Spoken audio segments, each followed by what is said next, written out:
I just want to say thank you all so much for coming here today. And thanks to Gidon Bromberg and Nada Majdalani, who are the co-founders of EcoPeace, and to Alex Feder, who's the Director of Regional Partnerships for our region. I'm so grateful that we can welcome these amazing guests who are world famous. They're doing work that is nuanced, that is necessary, and that will provide a flourishing and thriving future for everyone in the region. So I'm so grateful that we can host you and really talk about not just environmental topics, but ways that we can help build bridges and build peace with you. So thank you. Thank you very, very much, Rabbi, and thank you very much for the invitation to be here this afternoon. It just became afternoon. Both Alex and I have been traveling now for several weeks. Alex, as the Rabbi introduced, is the development partnership lead. So please be in touch with Alex after the talk to see what we can do together. But perhaps we'll start with a little bit of a why each of us, myself and Nada, will speak a little bit about why we're part of EcoPeace, and I can tell my own little story of. Perhaps you can hear from my accent that I have an Australian accent because I grew up, although I'm born in Israel, I grew up in Australia and decided at the age of 11 that I wanted to live in Israel. And then as I got older, I knew that I wanted to contribute to peace building. And I literally fell into the environment side of peace building while getting a scholarship to do a master's in international environmental law at American University. So from Israel, I get a scholarship to come back in 93, 94, when the Oslo Accords are being negotiated, when the peace treaty between Israel and Jordan is signed, and I'm there in Washington, and I think like most of the region, we're euphoric. We're certain that peace is about to break out. And because I was doing international environmental law, I asked the question, well, but is peace also going to be good for the environment? And that's actually where the idea of EcoPeace comes from, because the research that I undertook highlighted that environment was not on the major agenda items of the peace process. It wasn't sufficiently being considered, and there was major economic development projects being proposed, and yet our claim to sort of love the land, whether we're Israeli, Palestinian, Jordanian, might result in absolute environmental demise. And that was actually the reason for the establishment of EcoPeace at the very end of 1994. And as you can imagine, the organization has had to change over these last 32 years because that euphoria and certainty that peace is about to break out didn't happen. And I think the organization has matured and has had to reinvent itself with, again, that same rationale that we claim to love the land, yet the continuation of the conflict is poisoning the land that we so claim. And that perhaps, and I think that's today, I think the real strength of EcoPeace and what keeps me so motivated in our work, and we'll talk about that later and how we're structured, is that the environment is a powerful motivator for cooperation, because the environment knows no borders. The borders get in the way. My favorite map of the region is the map of watersheds. And the watershed where Nada is sitting in Ramallah, and that I sit in Tel Aviv, back home, is a shared watershed. On the Israeli side, it's called the Yarkon River watershed. It has a Palestinian name on the other side, but it's the same watershed. The waters where the rain falls in the shed around the more western side of the hills of Ramallah are the recharge areas of that same watershed that becomes the Yarkon River that flows into Tel Aviv. And it really brings home, the picture, that really brings home the importance of the work of EcoPeace, that if we are to ever really advance in protecting, sadly, most of the waters of the Yarmouk also are diverted. There's lots of pollution still in the Yarkon River. And the only way to deal with these issues is to work together despite the political borders. And from our perspective, because of the common concern that this issue brings, it becomes an issue of self-interest for each side to work towards improving the environment, building trust, and advancing a vision. And EcoPeace has a vision, and that vision is the vision of a two-state solution of Israelis and Palestinians, of Israel and Palestine living side by side in peace and security, with a regional integration, with the acceptance also of Israel and the broader Arab world. So let me leave that as sort of my initial introduction and ask Nada to introduce herself and maybe why, Nada, you've joined, why this is important to you. Thank you, Gidon. Good afternoon, everyone, and thank you for hosting us. Why I joined EcoPeace? Let me start a little bit back. I was born in diaspora to a Palestinian refugee, and until I was 10 years old, I was unable to call any place where we lived as a real home. After the signing of the Oslo Accords, I returned to Palestine with my parents. And finally, we could settle down and we could see the prospects of the future where peace would bring us prosperity and would bring everyone a bright future to everyone living in the region.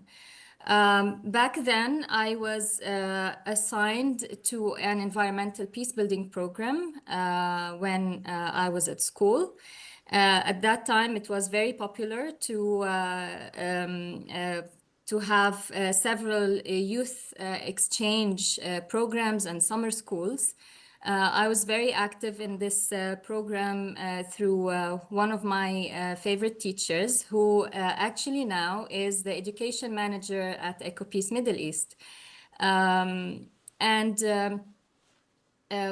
Since then, I was enthusiastic about environmental issues. I was very active in the community, and when I graduated and in university, I was also very active in peace building community.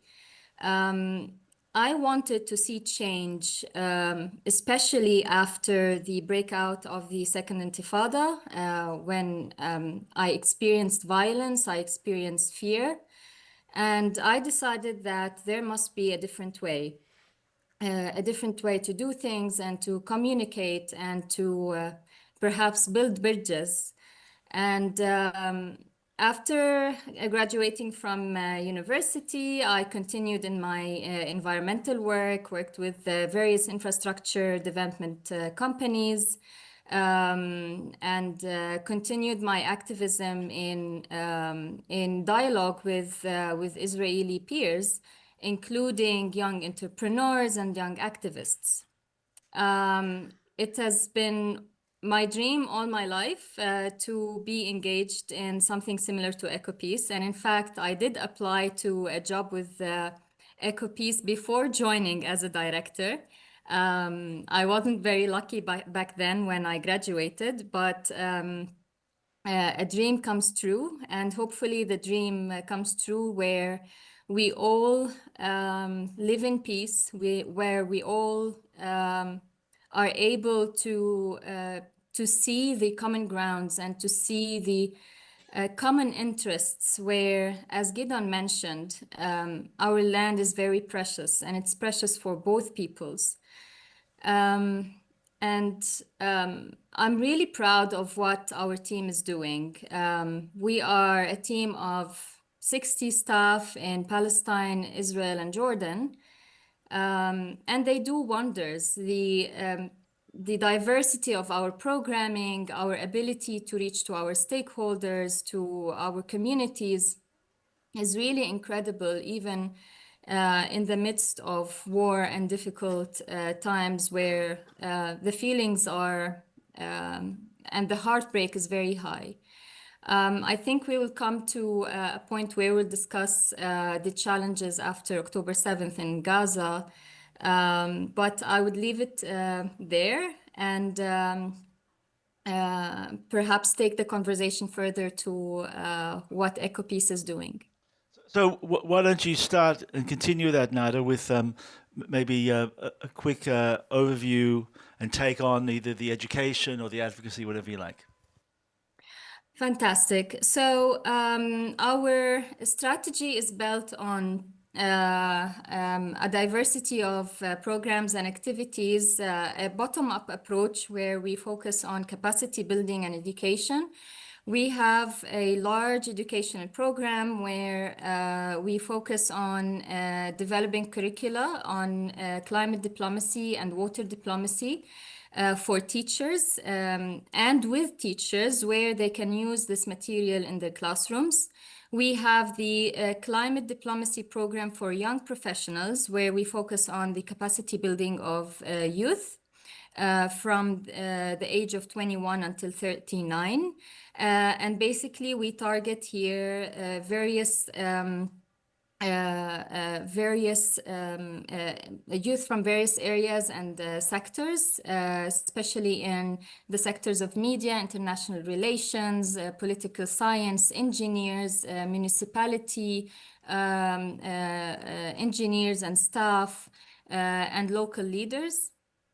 And by this, we focus on building skills, on understanding the water realities in the region, how they intersect with the geopolitical reality, but also how we can also work together to achieve water and energy security and regional integration. We build skills on negotiations through simulations, through TED Talks, and active engagement where they don't only basically interact virtually, but we also bring them together in person. And we had a successful event in Cyprus at the end of last year, where three groups of Palestinian, Israeli, and Jordanian youth were brought together to engage and build projects together and ideas. And there were around 220 people in total. So it was an achievement, to be honest, even amidst the war, to have such interest from youth in such difficult times. On the other hand, we also work on in Palestine and in Jordan specifically due to the economic situation, especially in the Jordan Valley. We focus on projects on the ground, and we focus on working with farmers and community leaders to develop projects that basically have a cross-border impact in terms of even protecting the Jordan River, as well as working with the private sector in developing green economy projects. Over the past 2 years, due to the war, we focused a lot on humanitarian aid, specifically for Gaza and also in the West Bank, where communities are also threatened by settler violence and expansion of settlements. And also for Gaza, focusing on the water and sanitation emergency response to provide drinking water to the displaced communities. And we engaged also in lots of advocacy where we have been active in collecting information on the ground, and where our colleagues and team both in Tel Aviv and Ramallah, we're continuously discussing what are the best means to advocate for more fuel for water and sanitation facilities for Gaza, for the entry of humanitarian aid, from a perspective that builds on previous experiences, highlighting the lose-lose situation where sanitation crisis in Gaza could dramatically affect also the water security for communities in Israel. And by focusing on the mutual interest and highlighting the national needs, we are able to strategize basically how to move forward on our advocacy components, whether in the West Bank or Gaza or Jordan.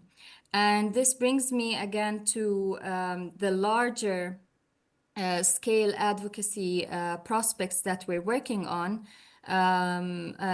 which focuses on regional integration and interdependency. And I leave that to you, Gidon. Thank you, Nada. And please think of the questions you want to ask us, because we will be opening up completely to questions, because we'd much rather see a dialogue developing. Hello? Yeah. As Nada said, we're very much focused on trying to promote solutions. And we think the environment is a issue that really helps identify a cross-border solution approach. Maybe this one's better. Let me try this one. So that one of the programs that one of the photos I really love is a photo of the mayors of the River Jordan, Palestinian, Jordanian, Israeli. And we have them jumping into a clean stretch of the River Jordan. It's not a pretty photo. Unfortunately, there's only one woman, and most of the men have big bellies, and they make quite a splash when they jump. But what that photo represents is commitment and leadership despite suffering and condemnation. These mayors are not best friends. We're still in the midst of a terrible conflict. Yet the mayors have jumped into the River Jordan together because they've come to understand that the demise of the river is at the loss of their own communities. That having the water diverted, half by Israel, half by Syria and Jordan, sewage flowing in from all sides, means that the community cannot benefit from a river wholly to half of humanity, because that's what the Jordan River. It's the it's the basis of our of shared Abrahamic traditions, and through much of the work that Nada mentioned of youth, working in youth in Palestinian, Jordanian, Israeli communities, working with experts and researching solutions, the mayors are able to stand there and jump into the river, but to be able to defend themselves, because they all know, and everyone that works in EcoPeace understands that there's going to be an element of condemnation the next day from a vocal portion of their respective communities, Israeli, Palestinian, and Jordanian. And if we're going to be successful in using the environment to help change the reality, then we need to empower, whether it's the youth, whether it's the teachers, whether it's the mayors, whether it's the climate diplomats, and clearly our own staff, to defend themselves. And the environment presents that really unique opportunity to defend yourself, because this is a national security interest. This is a community interest of looking forward to a better future. And if without empowering people to defend themselves, we can't make the policy change that we're always seeking. Much because of our Jordan River work in 2022, Israel and Jordan actually signed a memorandum of understanding signed by the Israeli Minister of the Environment at the time and the Jordanian Minister of Water to commit to rehabilitate the River Jordan. Directly because of our work. Sadly, we didn't have a Palestinian minister invited to join that memorandum, but that's the objective of EcoPeace, that all three countries. Similarly, we led the signing of another political agreement of water energy exchange. If some of you perhaps are familiar with Project Prosperity Blue and Green, it's seen as the poster child of the Abraham Accords. But it's a project actually that is not related to the Abraham. It was an EcoPeace project that highlighted how Jordan has the comparative advantage to produce large-scale renewable energy because of its vast desert areas. And both Israel and Palestine in Gaza have the comparative advantage to desalinate water on the Mediterranean at scale that Jordan sells renewable to Israel and Palestine. Israel and Palestine use renewables to desalinate and sell water back. In 2023, again, a memorandum of understanding was signed by Israel, Jordan, and the UAE under the auspices, actually, of the Biden administration at the time, $1 billion investment program.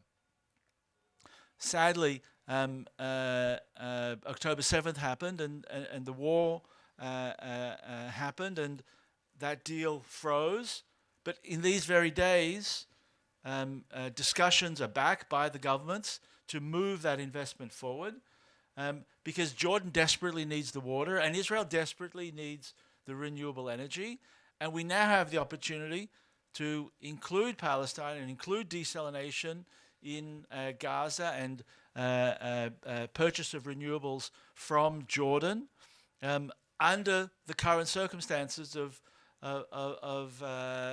rebuilding that's desperately needed in Gaza and moving forward on the political solutions that we seek. So, EcoPeace comes with lots of credibility from the bottom up, but comes with real solutions based on research and often based on economic analysis that tries to transform these solutions, that bring in the private sector as investments to try and change the interests of the actors and the broader region. I won't go into any detail, but we're really active also with a broader regional integration that includes also the rest of the Gulf countries in investment opportunities that we think are absolutely crucial to change the interests of our region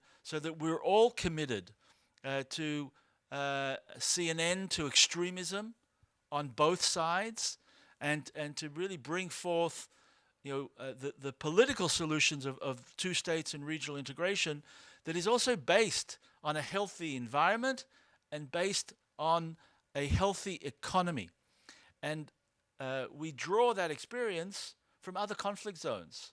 So much of our work of creating healthy interdependencies is based on the experience of Germany and France after the Second World War. It's based on the coal and steel agreement that perhaps some of you were familiar with, where France had the steel industry and Germany had the coal, and the US government forced France to cooperate with Germany to expand economic interdependencies. And we think that same, so harnessing the sun and harnessing the sea is the coal and steel relevant to the Middle East in the midst of a climate crisis. We're looking to create more, and we're constantly working with the business communities in Israel, in Palestine, in Jordan, but also regionally and internationally. And that's part of the reason why we're here in the United States, is to identify partnerships with investors here in the United States, with policy leadership here in the United States with members of Congress that can help advance. So there is a program in place. It's at the moment it's a 20-point plan of Trump, and we want to make that succeed, and we want to make that succeed in a way that brings real benefits to Palestinians on the ground, Israelis on the ground, Jordanians on the ground. Let me leave it there and bring it back to Nada to speak a little bit about the situation in Gaza at the moment and how we're coping with that. Thank you, Gidon. Let me first start with the challenges we faced as a team and how we grew together after the tragic events in October 7th and during the tragic war. It was very difficult for us to wake up on that morning, and we definitely, all of us, knew that things will never be the same again. And that as much as our work was challenging before the war, as much as it will be much more challenging to convince people to come together and to reconcile and to communicate. It was at first very difficult for our team to imagine working together. Several of our teams in all three offices in Tel Aviv, in Ramallah, and in Amman have lost dear ones, either on October 7th attack or in the Gaza war.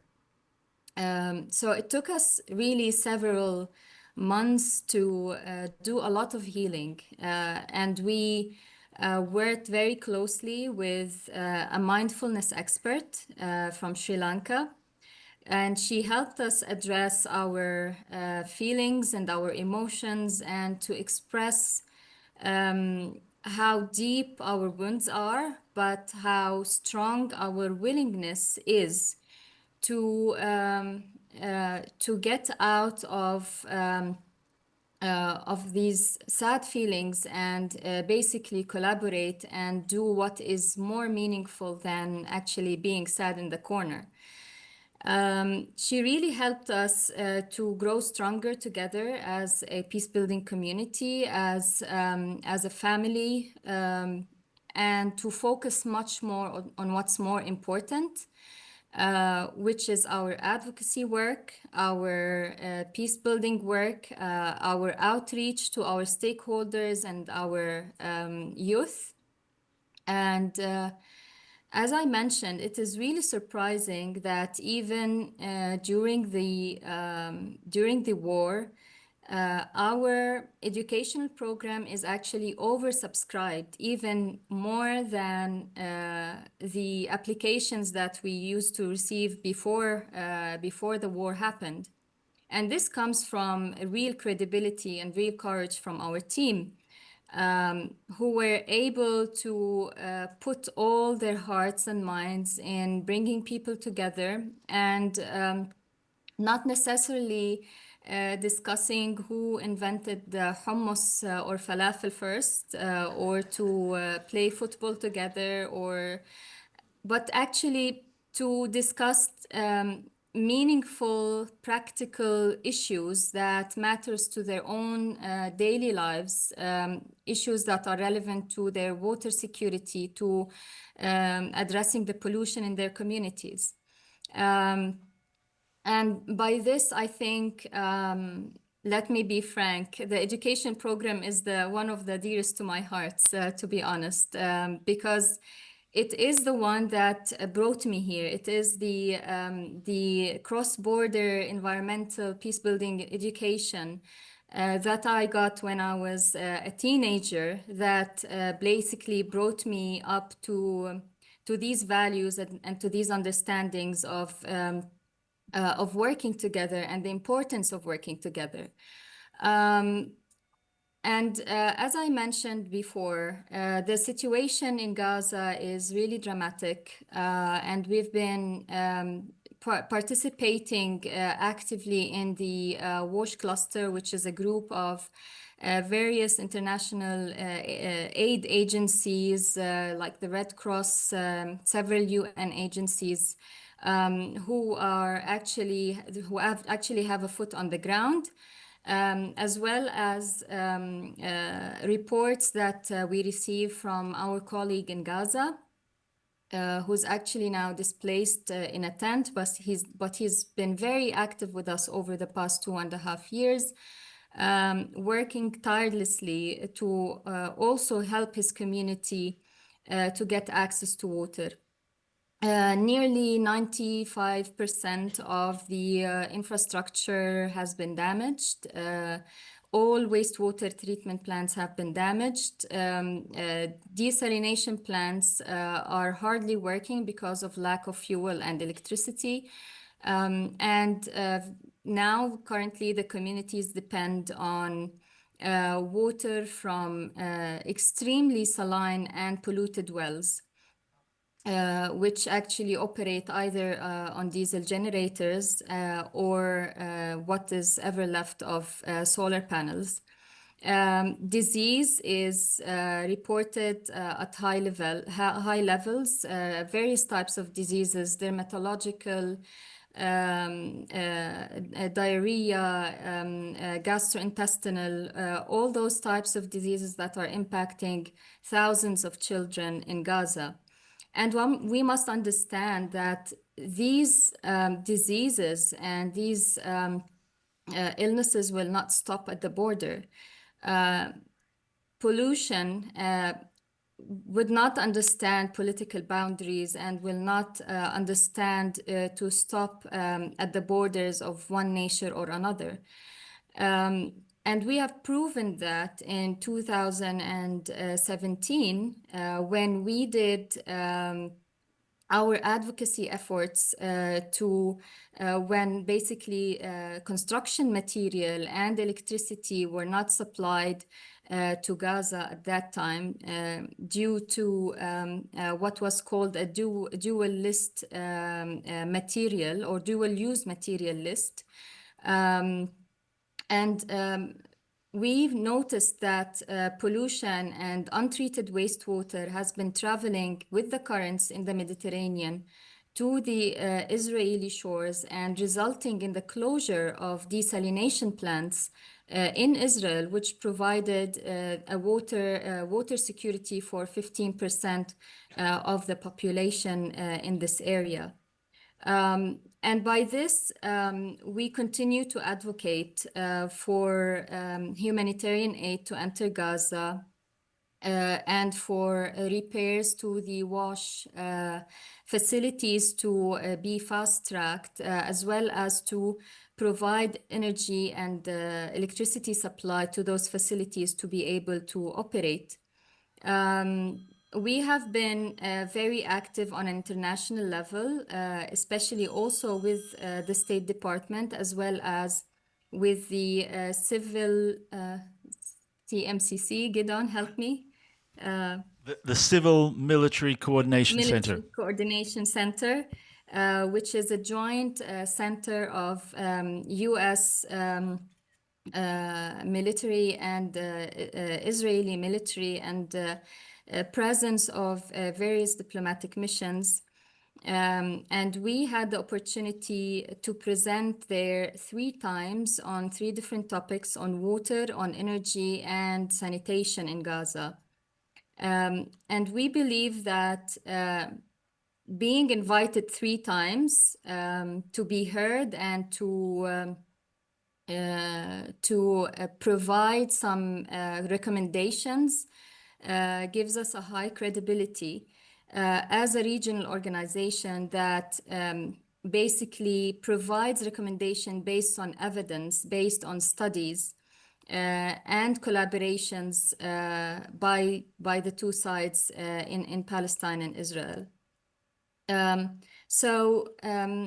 With that, I would stop talking about Gaza, but also the situation in the West Bank is also not easy at all. The settlement expansion and settlers' violence on Palestinian communities and herders and farmers has been extremely exacerbating over the past 2 years.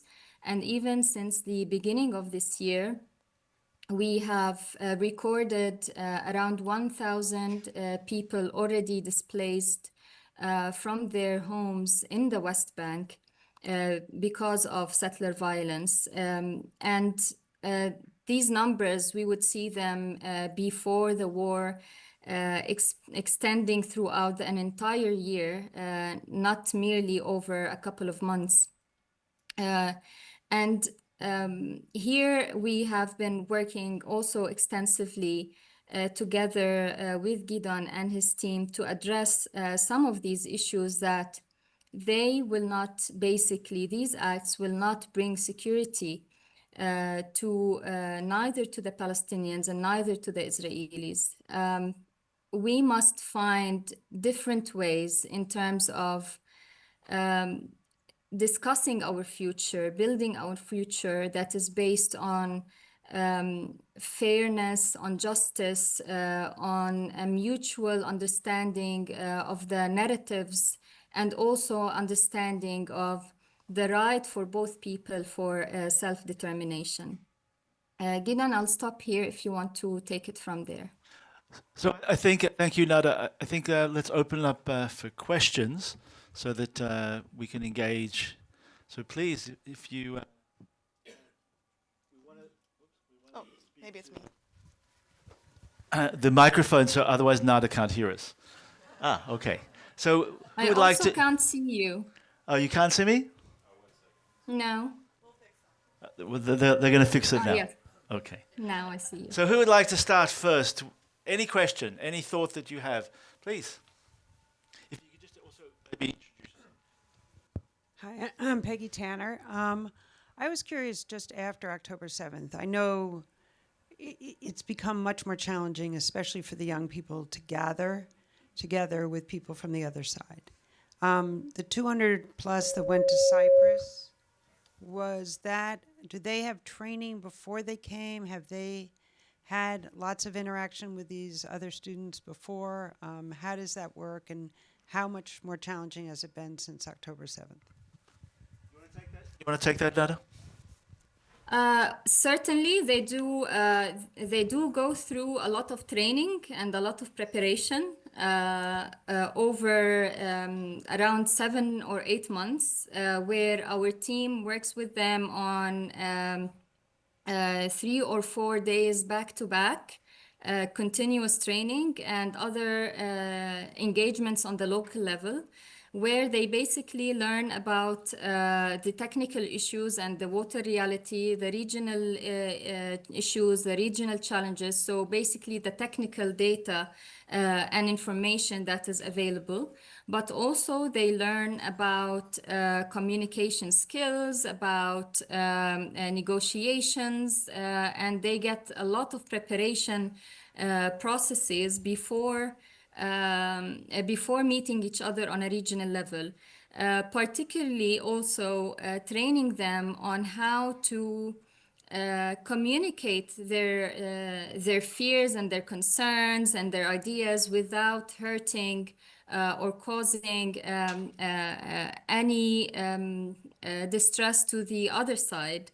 In a way that they would basically be able to convey their messages in a convincing way that they can be heard and understood, and therefore creating a space where there's joint empathy and joint understanding of the situation on the ground and the realities of both peoples and the different realities on both sides. So they go through this training over 7 or 8 months, and then they meet each other over 3 days, where they work on projects together, where they present to each other and work in working groups. And after all, we make sure also that they stay connected through our alumni platform, to make sure that they also help each other with any ideas, any activities that they would like to plan on in their communities, any technological transfer or education and material that they would like to share. So we make sure that this connection is kept even after the end of the program. And before October 7th, we were able to do the regional events, the regional gathering in Jordan. In Jordan, EcoPeace was granted a very large piece of land from the government of Jordan. We planted some 40,000 trees, and we built a overnight accommodation and training center. And that's where most of our regional engagements would take place. Unfortunately, we're not able to, because of the security situation, have Israelis go to Jordan at the moment. We hope that that will change. And therefore, over these last 2 years, we've had to take a smaller group to Cyprus. The current situation really makes it very difficult for Israeli, Palestinian, Israeli, Jordanian engagement on the ground. We hope that that situation will improve very quickly, but we refuse to give up. It's costing us a lot more because we have to take the groups to a third country, to Cyprus, in other cases also to Greece.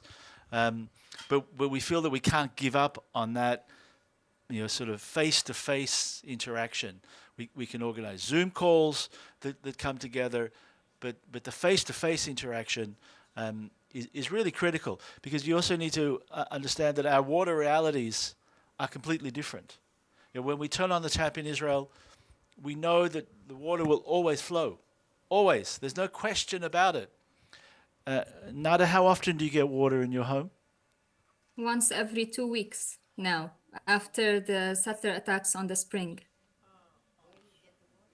So the water is being supplied by the municipality in an intermittent way. There's not enough water to supply the water 24/7. So we store the water in tanks on the rooftop, and here's where we learn how to use the water economically in every Palestinian home. So as in Jordan as well, but due to the lack of water resources and the high cost of water. And that's so important for, you can read about it, but when someone tells you their story as to why I'm here, and I would say that, for most Palestinians and Jordanians, not having water 24/7 is a major reason to come to work at EcoPeace. And I think for many Israelis and Palestinians and Jordanians, the pollution is a major issue to come and be involved. So, these are basic environmental issues that are so heavily impact our daily lives. And when people come and tell their story at a very human level, that, I can only do my washing on that day that water is supplied, because I need to make sure that my water tank is as full as possible at the end of the supply hours, because it's not even often a whole day, so that I have enough water for other important drinking purposes. Or, I suffer from pollution that, or burning of fires. There are many Israeli communities and Palestinian communities along the Green Line where people can't go out of their house because the air pollution is so powerful and threatens their health. So these are real issues. We're not talking, we're tree huggers. I love hugging a tree. I recommend everyone should hug a tree occasionally. It's a wonderful feeling. But we're not tree huggers in that sense. We're not talking about something that's vague or far in the future. We're dealing with real people's, every moment needs. So we have lots of questions. So I think the two, and then the back, and then the third. Okay. My question is actually, is EcoPeace a Jewish initiative, and it's joining from Jordanians and Palestinians? And what time was EcoPeace established, actually? So I'll take the question on the founding. EcoPeace is a regional organization. We're actually registered here in the United States. We're registered in Washington, D.C. as a 501c3, where 4 of our board members are Palestinian, 4 of our board members are Jordanian, and 4 of our board members are Israeli. So that is the board of the organization. We have a single budget. We have a single strategy, generally a 5-year strategy. And then Nada runs our Palestinian office. I run the Israeli office. And Yana Abu Taleb, our 3rd director, runs our Jordan office. And we work by consensus. We have to agree on everything. And I think, as you can see, it's not that hard for us to agree on 99% of the issues because we have the same worldview. So we're a truly regional organization. Just to highlight that we are the only regional organization that exists. There is no other organization in any field where it's Jordanian, Palestinian, and Israeli on the same board running the single organization. If we can pass it on so that other people can speak as well. But we can continue over lunch. Okay, I got a dumb question. So this region of Palestine, Israel, and Jordan was called the Levantine, the Levant.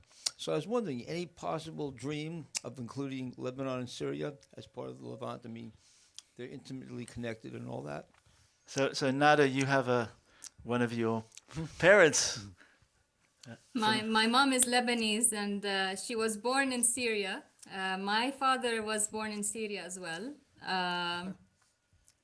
And certainly if we would like to look at the watershed of the Jordan River and the Jordan River basin, and to make sure that all the communities around the basin are living equally in prosperity, and they are all looking into their responsibilities to basically protect this shared environment. That is certainly something that we dream about, and if that ever is made possible, then that would be in an ideal world. What we actually are starting with at the moment is a similar vision where we look into regional integration even at a global level. And we are promoting an initiative of the Peace Triangle of Palestine, Israel, Jordan as part of the India, Middle East, Europe Economic Corridor, where regional integration in water and energy security and sustainable transport and trade through ports and railways and electrified railways throughout the region would connect east to west in a meaningful manner that would basically look into the economic prosperity of the regions, but also sustainably, and making sure that the technology used is sustainable, depending on renewables and renewable energy, but also to bring a peace and security dividend to the region that would enable also including other players such as Lebanon, Syria, and the entire Levant. Gidon? Let's go to the 2 more questions. Yeah, my question is, does EcoPeace cooperate with organizations like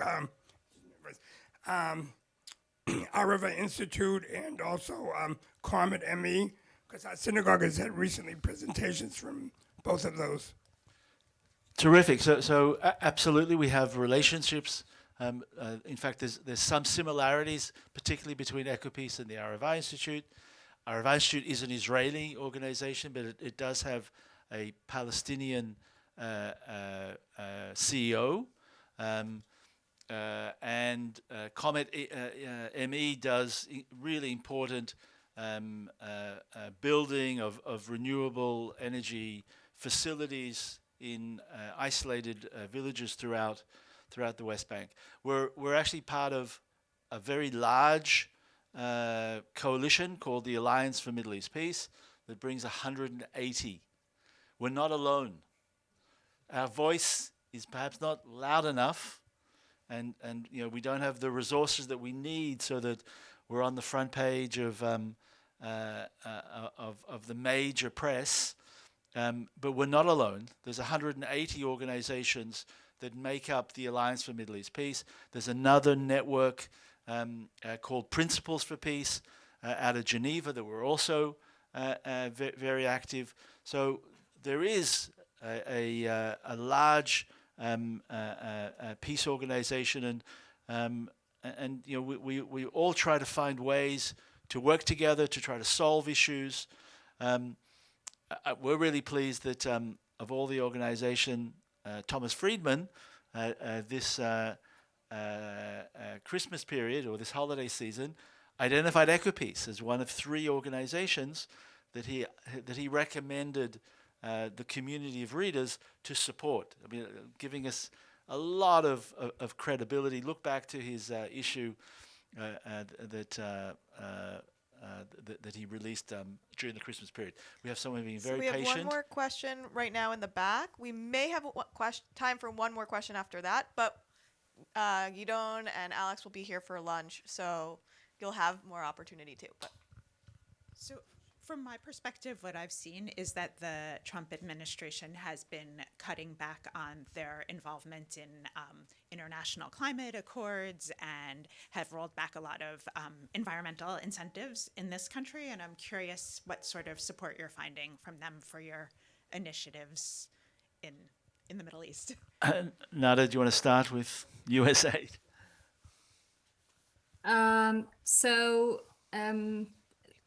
In the first Trump administration,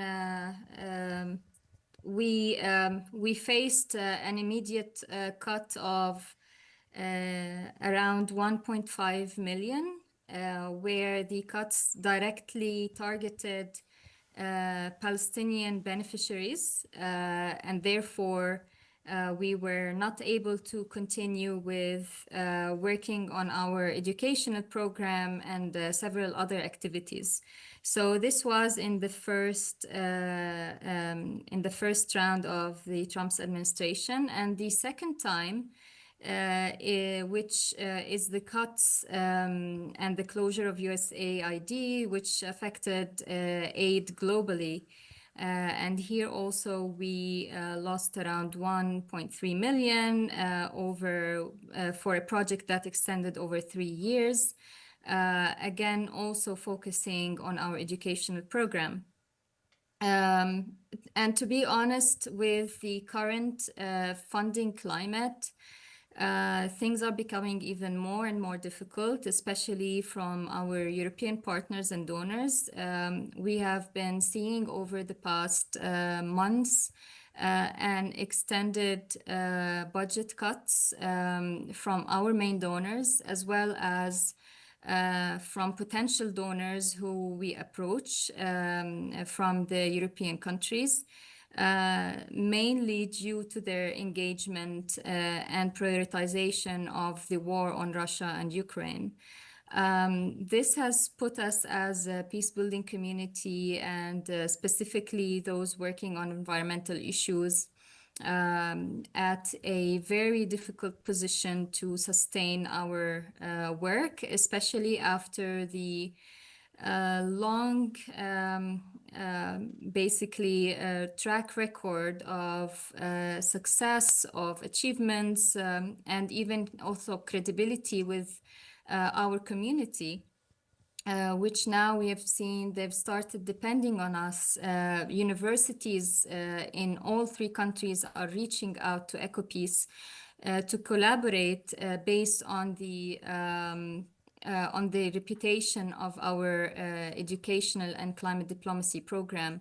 Our stakeholders and governments are also reaching out to us to help with advancing on some of the agreements, such as the water agreement between Jordan and Israel, where Jordan is requesting, and the Jordanian government is requesting from our office in Amman to follow up on the increase of quantities from the Israeli side of water sale. So this is the level of diversity that with the budget cuts that we are facing at the moment, we are at a very large risk of reducing our operations. Gidon? Yes, and I think so. So the Trump administration has required European states to spend a lot more money on defense, and they've cut funding on environment and peace building. Also, the word climate is a word that the State Department, that the current U.S. government doesn't want to hear, and therefore in documents, so we want to engage. I mean, we're a peace building organization. We're all about engagement, and therefore we need to be clever. So we talk about energy security. You know, it's the same thing. If they want to pretend that the climate crisis doesn't exist and keep their head in the sand, you know, we won't. But we'll use the terms so that we can continue the discussion. I can tell you, on the professional level, the people themselves at state, they remain committed as ever, and they often, you know, this is maybe being recorded, but you know, they often also give us clues how to overcome the challenges of the administration itself. So we're going to wrap up with one last question, and I'm going to ask you both to answer it in like one sentence if you can. I don't know what the question is. And then we're going to move on to lunch, where you can continue to ask your questions. So this is not the end. And also bear with us as we reset the room for lunch. But Freda, here you go. Thank you. One thing that's perplexed me since I've been seeing all the incredible suffering in Gaza is, where are the other Arab oil-rich countries? It's the Western countries that have been providing aid. Are you getting support from the oil-rich Arab countries, or what's happening? They seem not to at all be involved in the recovery or in helping. So I'll let Nada respond to that, because you can continue the conversation with me over lunch. Nada. So there is indeed some help from the Arab countries, including the Arab Emirates. Saudi Arabia has also been supporting, but not to a large extent. Even Egypt is not pledging enough funds. So the oil-rich countries are at the moment at a status where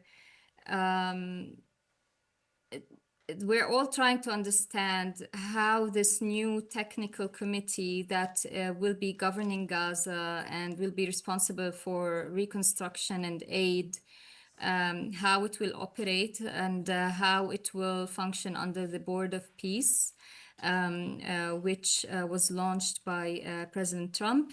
And how it will also coordinate with the Palestinian Authority here in the West Bank. So with all this lack of understanding in terms of how things will be done, we can't expect that Arab rich oil countries would chip in basically for pledges, although some pledges have been made during the announcement of the Board of Peace that happened just a few weeks ago, Gidon, I think 10 days ago, when it was launched, when the meeting of the technical committee happened with Dr. Ali Shath in the USA. And before that, there's been a lot of humanitarian aid funding pledged for UNRWA and for various humanitarian agencies. The problem, to be honest, is not merely in funding, it's in the impediments to get aid into Gaza. and the continued blockade that is still happening until the moment. In the ceasefire agreement, there was a condition that around 600 trucks get into Gaza on daily basis to enable food and medical supplies to get into Gaza. Unfortunately, we're not seeing this number of trucks coming close to 200 trucks per day, sometimes even less. And this is basically not enough. In a study that we conducted, we have estimated, and our experts estimated, that the needs for Gaza for an early recovery stage and humanitarian aid is around 5,500 trucks daily of different material, from medical supplies, food, construction material, etc. With the current arrangements and the continued blockade on the crossings, I don't basically see this happening if the current conditions persist. So really, the issue is not only about funding; it's also about the approach and the processes. And the estimated cost basically for the reconstruction of Gaza is around $75 billion, if not more.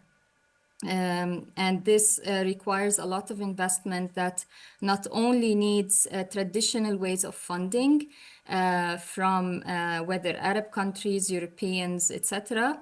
It requires the engagement of private sector, of international finance institutions, of bringing a different methodology for Gaza reconstruction that doesn't keep it in isolation like the previous times and the previous wars, that builds on regional integration and makes sure that these investments that are put in place will not be damaged and destroyed by war again. Bringing with that security and risk mitigation arrangements.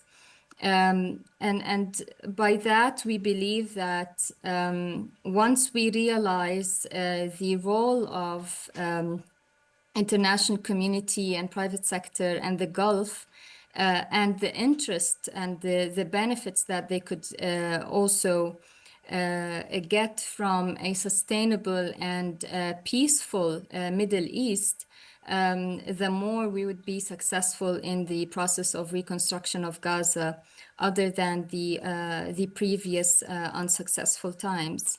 Gidon, would you like to take it from there? I think we'll close, I think maybe for lunch, but Nada, I want to thank you so much for zooming in. I don't know if you could see my face here, but thank you so much for zooming in. And I know this is also Ramadan for you, so Ramadan Mubarak. Thank you for taking time from your iftar meal to be with us. It's Thank you. inspiring to meet both of you and to hear about your work. Thank you all for being here and for staying for lunch and continuing the conversation. Please invest. I know that we don't usually have conversations here and in other places that are as hopeful when we talk about the Middle East. But you can see from the reality on the ground that our futures are intertwined here in America and in Gaza and Palestine and the West Bank and in Israel. And we need each other to build a different kind of future. So please support EcoPeace and their work, and we'll continue the conversation over lunch and into the future. But Nada, really, thank you so much for taking the time to zoom in. Thank you. Yeah. And to Gidon and Alex for being here with us. And please stay in touch, and we'll just reset the room quickly for lunch. So thank you. Nada, thank you.